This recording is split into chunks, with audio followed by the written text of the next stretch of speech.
So you're thinking about ditching the land of stars and stripes for sunshine siestas and maybe a slightly concerning amount of ham. We get it. Spain is a truly beautiful country with a vibrant culture, stunning landscapes, and let's be honest, healthcare that won't bankrupt you before you can even say hola. But hold your horses, amigo. Before you pack your bags and say adios to your current life, there are some things you need to know about moving to Spain.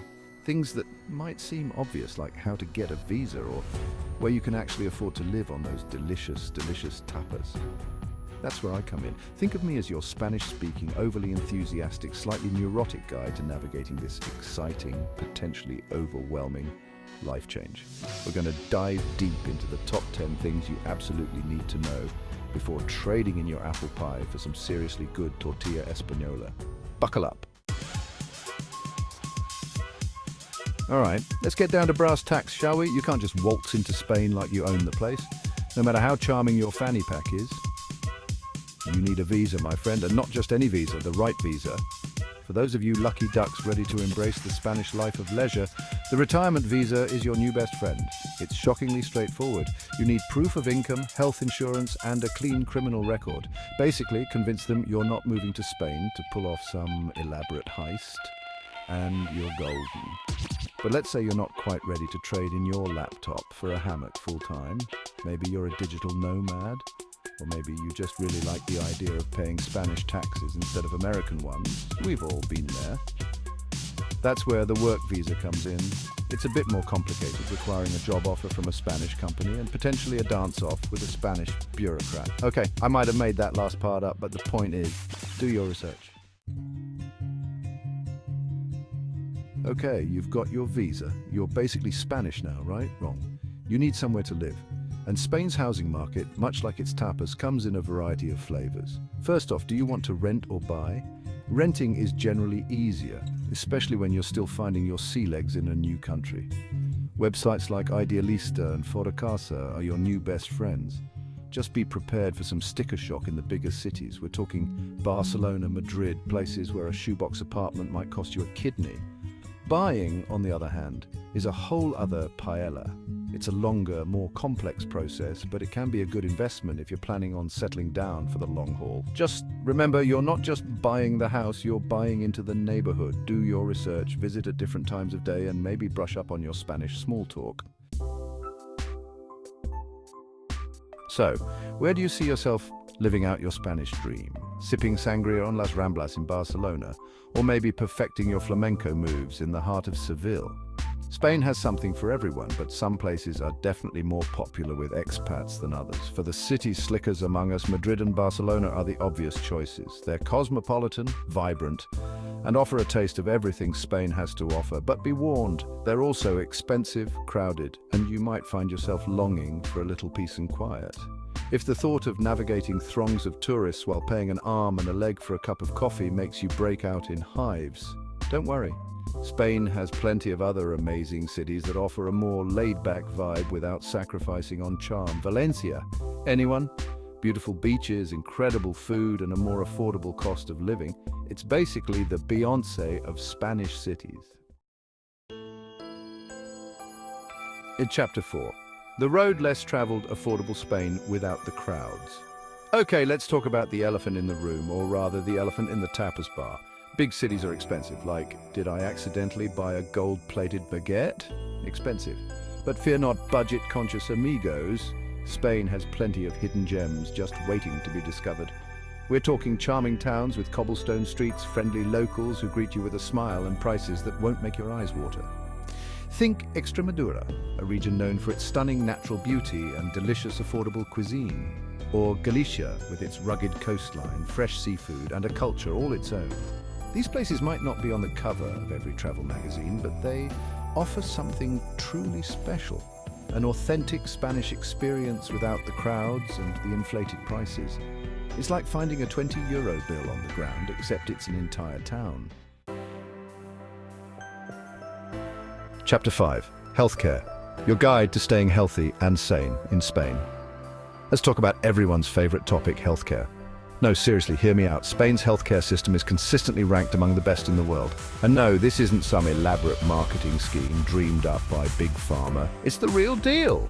Spain has universal healthcare, which means everyone has access to affordable, high-quality care. Think of it as a safety net, ready to catch you if you fall off the tightrope of life. You pay into the system through your taxes, and in return, you get access to doctors, specialists, and even hospital stays without having to sell your firstborn to pay for it. Now, you can also opt for private healthcare, which can get you faster appointments and fancier waiting rooms. But honestly, the public system is so good, you might find yourself wondering why anyone would bother with private. It's like choosing a regular croissant over a pain au chocolat. Sure, the chocolate's nice, but the croissant's already pretty damn good on its own. Chapter 6, Job Prospects, from tapas tester to tech guru. All right, let's talk shop, shall we? Unless you've got a trust fund or a winning lottery ticket tucked away, you're going to need a job. The good news is Spain's job market is slowly but surely recovering. The bad news? It's still not exactly a walk in the park. Certain sectors like tourism and hospitality are always hiring, but be warned, these jobs are often seasonal and don't always pay the best. If you've got specialized skills, especially in tech, engineering, or healthcare, you're in luck. These industries are booming, and companies are always on the lookout for talented individuals. The key here is to be flexible, adaptable, and maybe brush up on your Spanish. Knowing the local lingo is like having a secret weapon in your job hunting arsenal. It shows employers you're serious about integrating into the culture and not just here for the paella. Okay, let's talk numbers. Specifically, the numbers on your paycheck. The average salary in Spain is lower than in the United States. But here's the thing, the cost of living is also significantly lower. So while you might not be raking in the big bucks, your money will go a lot further. Think about it this way. Would you rather earn $100 and spend $80 on living expenses, or earn $150 and spend $140? It's a no-brainer, right? Plus, you can't put a price on the Spanish lifestyle. The sunshine, the siestas, the endless supply of tapas, those are priceless. Of course, your salary will depend on your profession, your experience, and your ability to haggle like a seasoned pro at a flea market. But generally speaking, you can expect to live a comfortable life in Spain, even if you're not earning a Silicon Valley salary.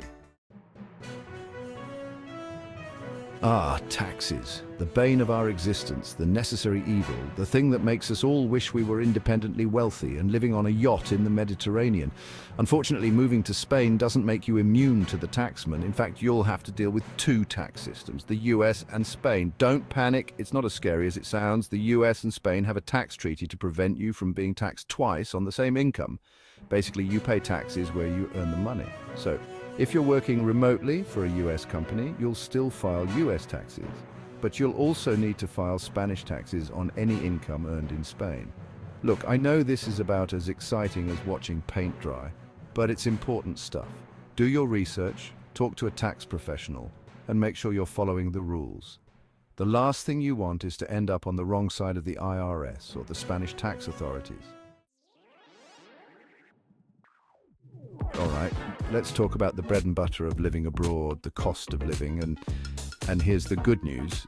Spain is generally more affordable than the US, especially when it comes to housing, groceries, and transportation. You can find a decent apartment for a fraction of the price you'd pay in a major US city. And a 3-course meal with wine can cost less than a Chipotle burrito bowl.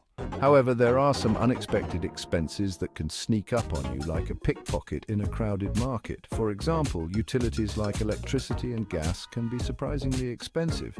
And don't even get me started on the price of internet. Let's just say it's enough to make you want to communicate exclusively through smoke signals. The key is to budget wisely, shop around for the best deals, and embrace the Spanish lifestyle. Walk or bike instead of driving, cook at home instead of eating out every night, and take advantage of all the free activities Spain has to offer. Moving to a new country is like stepping into a parallel universe. Sure, the laws of physics might be the same, but the social customs, the unspoken rules, the way people interact with each other, it's all different. And Spain is no exception. For starters, be prepared for a more relaxed pace of life. Spaniards value their leisure time and things tend to move a little slower. Don't expect things to happen overnight. Patience is a virtue, especially when you're waiting for your paella to cook.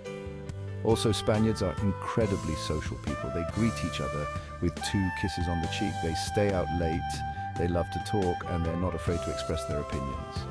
Embrace the warmth, the humor, and the occasional heated debate. Just remember, it's all part of the charm. So, there you have it. The good, the bad, and the occasionally baffling reality of moving to Spain. It's a big decision, no doubt about it.